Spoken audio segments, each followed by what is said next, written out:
전문가는 뭐냐? 남들이 못하거나 안 하는 걸 하게끔 만드는 게 전문가입니다. 아니 그렇게 좋으면 무조건 해내야죠. 이겁니다. 그래서 지금도 농지증이 안 나오는 땅들이 있습니다. 무조건 해냅니다. 그래서 누구는 못 받거나 받으면 보증금을 몰수하는 걸 전문가들은 그냥 누구나 다 취득하는 겁니다.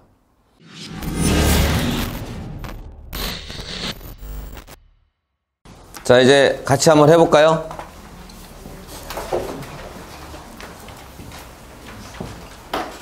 자, 농지취득자격증명 신청서, 뭐 접수번호, 접수일자 이런 건 두시면 되는데 여기에 처리기간에 4일이라고 나와 있어요. 4일. 이 4일은 조금 주의하셔야 됩니다. 7일 안에 갖다 내야 하는 걸 4일 만에 나온다. 이건 생각보다 여유로워 보입니다. 그런데 이 4일은 공휴일을 치지 않습니다. 7일은 공휴일 포함 7일이고요. 내가 목요일날 낙찰을 받으면 목요일날 낙찰허가가 납니다. 그럼 이걸 목요일날 낙찰 받으면 제가 목요일날 낙찰 받고 너무 기쁜 마음에 놀다가 금요일날 이걸 접수를 했어요. 그러면 4일 걸리니까 금, 토일은 빼고 월, 화, 수에 나옵니다. 다음날 갖다 내야 되는 걸. 근데 이 목요일날 갖다 내면 굉장히 뭐라 그래요? 그렇기 때문에 수요일날까지는 갖다 내셔야 되거든요. 굉장히 빡빡하다는 얘기입니다. 무슨 얘기인지 아시겠죠? 그렇기 때문에 저 같은 경우는 오늘 농지를 입찰하는 날이다. 그럼 오후 스케줄을 좀 비워둡니다. 낙찰이 되고 영수증 받고 최고가 매수인증명 받아서 접수까지는 해놓고 오자고. 아시겠죠? 그래야 만약에 뭐 토일 월이 3일절이야. 예를 들어서 그럼 이거 다 빠집니다. 4일 기간에. 그렇기 때문에 좀 서두르셔야 된다. 4일이 7일과 4일은 같은 4일과 7일이 아니다. 그 점 조금 알아두시고요. 요 밑에 조그만 글씨로 농업경영계획서를 작성하지 않는 경우에는 2일이랍니다. 이건 조금 이따 해볼게요. 자, 농지취득자 신청인 성명, 주소, 전화번호, 뭐 주민번호. 이건 뭐 중요한 건 아닙니다. 여러분 아시는 걸 쓰시면 되는데 헷갈리는 게 이제부터죠. 취득자의 구분입니다. 1번은 농업인이라고 나와 있고 2번은 신규 영농, 3번은 주말체험 영농, 4번은 법인 등입니다. 여기서 법인은 뺍니다. 뺄게요. 자, 여러분들 농업 어디다 체크하셨습니까? 농업인 신규 체크하셨어요? 좋아요. 주말체험? 좋습니다. 법인에 체크하신 분 계세요? 일단 법인부터 짚고 넘어갈게요. 법인은 농지를 낙찰받을 수가 없습니다. 내가 우리 회사에 자산을 좀 늘려볼까? 해서 땅을 받았다. 그럼 무조건 불허가 나고 보증금 띱니다.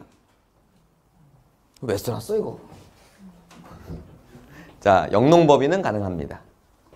여러분들이 제가 빼라는 이유는 영농법인이 없으실 것 같아서 빼라는데 영농법인이 있으시다면 가능하나 내 법인을 갖고 낙찰을 받는다? 이 법인이 갖고 낙찰을 받는 건 대기업도 실수를 합니다. 뭐 CJ 이런 데가 낙찰을 받았어요. 작은 거 받았겠어요? 어마어마하게 큰 거 받았어. 받아놓고 낙찰을 보러 가고 보증금 띱니다. 보증금만 몇십억. 뭐 이런 식으로 그런 경우들이 있으니까 조심하십시오. 자, 농업인과 신규 영농. 이건 어떻게 구별하느냐? 이건 내가 농업인이니까 여기다 체크하고 이런 기준이 사실은 다 정해져 있습니다. 자, 볼까요? 여러분들 전답 과수원 중 이미 보유하고 있는 농지가 있다. 좋아요. 딱 보니까 이분들이 농업인이에요. 뭔 소리야? 나 손에 흙을 묻혀본 적이 없는데 농업인이에요. 이건 뭐냐면 이 농지취득자격증명이라는 건 뭐냐면 쉽게 얘기하면 나는 이 땅을 투기나 투자로 사는 게 아닙니다. 농사를 짓기 위해 사는 겁니다. 라고 하는 약속을 해줘야 취득이 가능하다는 얘기입니다. 경매뿐만 아니라 매매도. 여러분들이 농지를 갖고 있다는 얘기는 이미 그 약속을 했다는 얘기입니다. 나 매매를 할 때 그런 거 안 했는데? 법무사가 다 했을 거예요. 그럼 이 약속을 했고 약속을 하고 여러분들이 이행을 하고 있다는 얘기입니다. 검사를 했든 안 했든. 이해 가십니까? 그럼 여러분은 농업인이 이미 된 거예요. 따라서 처음이라면 좀 이상하고 내가 농지가 없는 상태에서 이걸 신규로 취득했다라고 하면 농업인이 아니지만 이미 농지가 있다면 여러분들은 농업인입니다. 근데 가끔 나 농지 없는데? 했는데 이 신규 취득으로 신규 영농을 했는데 갑자기 농지가 있대. 가끔 있어요, 여러분들. 뭐 15살 때 상속을 받았대. 아, 좋겠다. 예, 그런 경우도 있고요. 또 이런 조심하셔야 될 거 있어요. 여러분 1가구 1주택, 1가구 2주택 다들 아시는 얘기죠? 근데도 불구하고 저한테 이런 얘기를 해요. 제가 주택이 하나 있거든요. 그래갖고 하나 더 사면 2주택이 되는데 한참 얘기를 했는데 남편도 하나가 있대. 1가구 1주택, 2주택은 나만을 얘기하는 게 아니라 한 가구를 얘기하는 거죠. 따라서 내 이름으로 농지가 없더라도 이것도 가구를 따지는 겁니다. 농지가 없더라도 남편 이름으로도 있고. 그래서 가끔 뽀롱이 나. 남편이 몰래 땅을 사놓은 거야, 어디다가. 아니면 부인이 몰래 사놨어. 남편이 신청을 하는데 우리 없어. 근데 누구 이름으로 있는데요? 그럼 이제 빨리 옛날 상속받은 걸 깜빡했다. 그러면 안 되겠다. 그래도 걸리겠구나. 하여튼 그런 식으로 된다. 따라서 기존에 우리 가구에 있다면 신규 영농이 아니라 농업인이다 라고 생각하시면 됩니다. 없다. 그럼 뭐예요? 신규 영농입니다. 자, 그럼 주말 체험 영농은 뭐냐? 법인을 했으니까 여러분들이 낙찰받는 토지가 1000평방미터 미만이라면 내가 아무리 신규 영농을 하고 싶어도 주말 영농입니다. 이해 가시죠? 오늘 건 몇 평방미터입니까? 자, 2000이 넘죠? 그러니까 이거는 주말 체험 영농에 체크하는 게 아니라 신규 영농 그리고 농지가 있는 분들은 농업인에 체크하시는 게 맞습니다. 그러니까 뭐냐면 난 여기다 주말 영농을 할 거야. 내 계획과 여기에 체크하는 건 완전 다르다는 얘기입니다. 아시겠죠? 자, 여기서 제가 조금 중요한 얘기를 해드릴게요. 제가 결론을 어떻게 낼 거냐면 농지 취득자의 지명은 누구나 다 나옵니까? 한번 여러분들 물어볼게요. 아닐 것 같아요? 나올 것 같아요? 자, 과거에는 어땠냐면 이게 없었어요. 그건 이게 무슨 얘기냐? 농업인과 신규 영농밖에 없었다는 얘기입니다. 그러면 주말 체험 영농은 왜 없었냐? 1000평방미터 미만짜리는 농지로서 안 본다는 거야. 농지 취득 입장에 지명이 무조건 안 나와요. 자, 그때도 저는 받았습니다. 제가 받은 건 좀 이따 말씀을 또 드릴게요. 아니면 다음 시간에 또 말씀을 드리든 어떻게 받았는지. 그러니까 뭐냐면 아까 제가 물건이 좋으면 다 해결한다 이런 얘기 해드렸죠.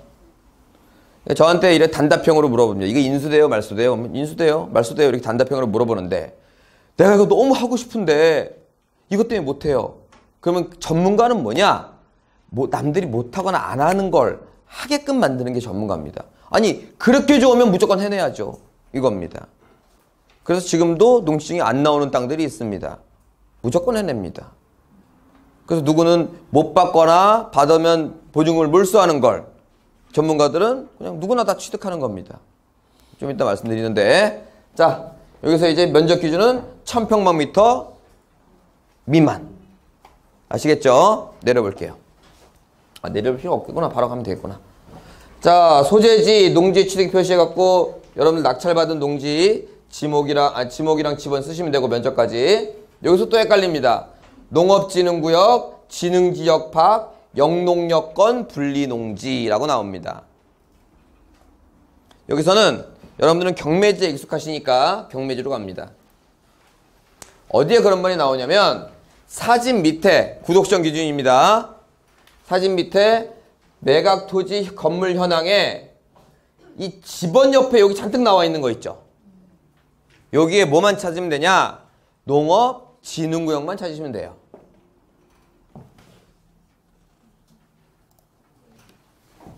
자, 군사기지 및 군사시설, 제한보호구역, 역사문화보존지역, 생산관리지역, 농업진흥구역이란 말이 없네요. 그러면 어디다 표시하냐면 진흥구역 밖에다 표시하시면 됩니다. 바뀝니다. 여러분들 제가 저번 시간에 공법을 해드렸죠.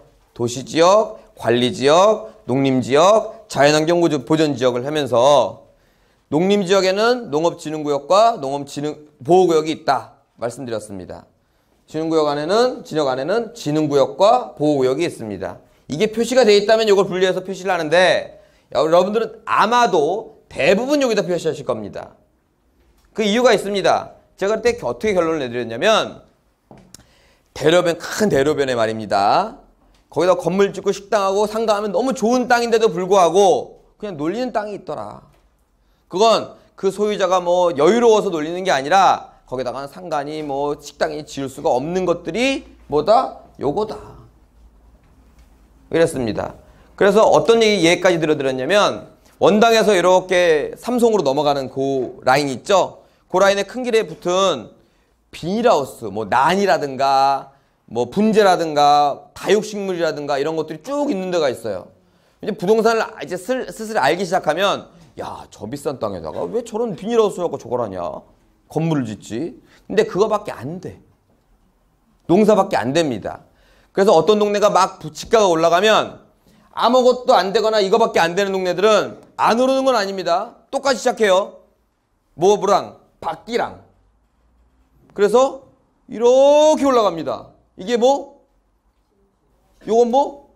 박. 흔히 말하는 관리지역을 얘기하는 겁니다. 그래서 투자로 산다. 농사가 아니라 투자로 산다. 그럼 이걸 사는 일은 별로 없다. 이걸 살 것이다. 그래서 대부분은 꼭 그런 건 아니지만 여기다 체크를 하시는 경우가 대부분일 것이다. 라는 말씀을 드리고 넘어갑니다. 자, 취득의 원인은 뭡니까? 경매, 경락, 경매 입찰, 경매 낙찰 마음대로 쓰세요. 자, 마지막 요게 좀 또 헷갈리죠? 취득의 목적. 농업 경영이냐, 주말 체험 영농이나 농지의 전용이냐, 시험 연구 실습 지용 등이냐. 맨 끝에도 뺄게요. 시험 연구. 이거 뭐예요? 영농법인에서 하는 거예요. 자, 그러면 농업 경영과 주말 체험 영농, 농지 전용이 있습니다. 자, 뭡니까? 당연히 이것도 면적 기준으로 1000평방미터 미만이면 주말 체험 영농으로 가는 거고 이상이면 농업 경영으로 가셔야겠죠. 자, 여기서 좀 헷갈리는 게 있습니다. 내가 갖고 있는 게 500평방미터예요. 갖고 있는 게. 근데 새로 사는 게 300이야. 합치면 1000이 넘어야 안 돼요. 안 되죠? 합치면 안 되면 농업인이 아니라 주말체험 영농입니다. 새로 사는 게 600이야. 그럼 1100 되죠? 그럼 농업인입니다. 이것도 마찬가지고요. 합산해서 계산한다.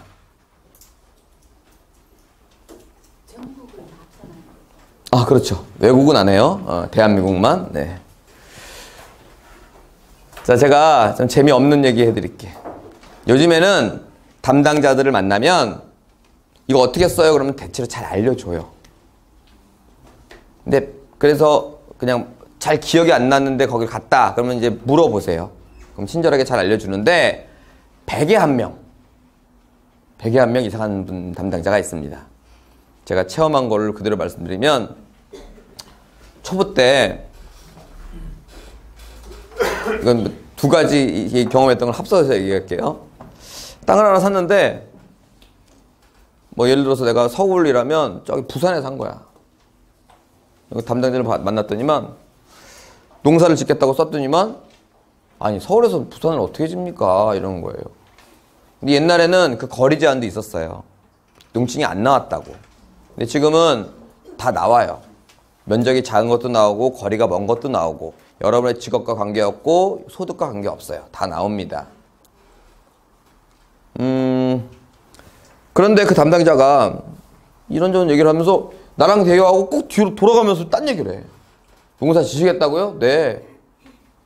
투기구만 투기. 이런 식이야. 약간 삐딱하더라고. 그래서 초보 때니까 이거 어디다 체크하는 거예요? 그러니까 뭐라 그러냐면 그때 하시고 싶은 거 하시면 되죠.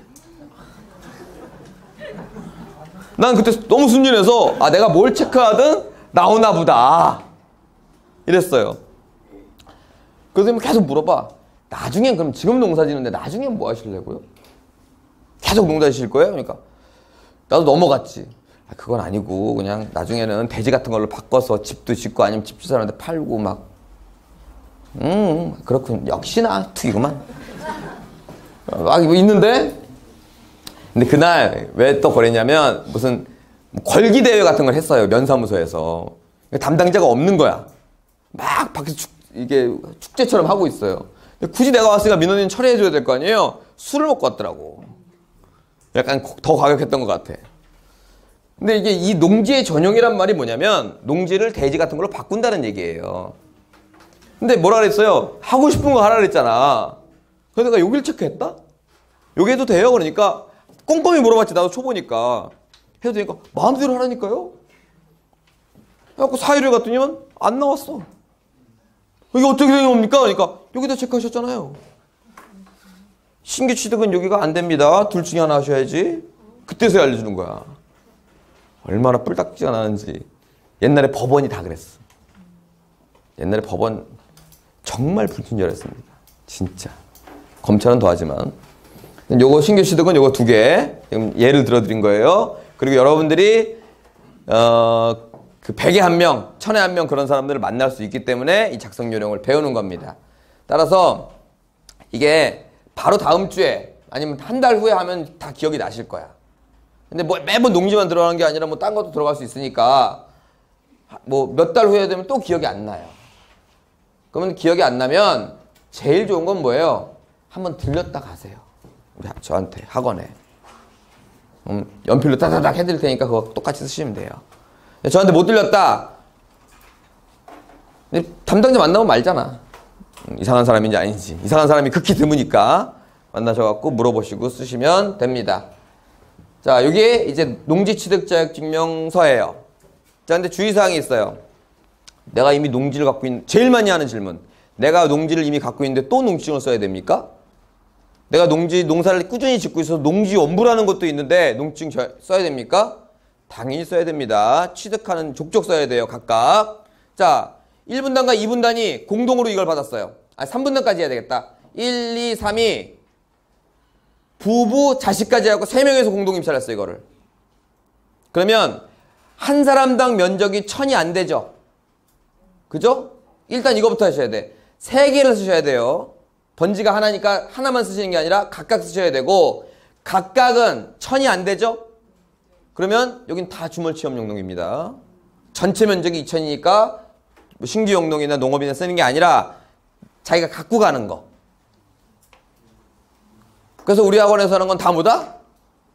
주말취업용농이다. 아무리 커도 막 수십 명씩 들어가 버리니까. 네, 그렇게 됩니다. 자, 농지취득자격증명서는 여기까지.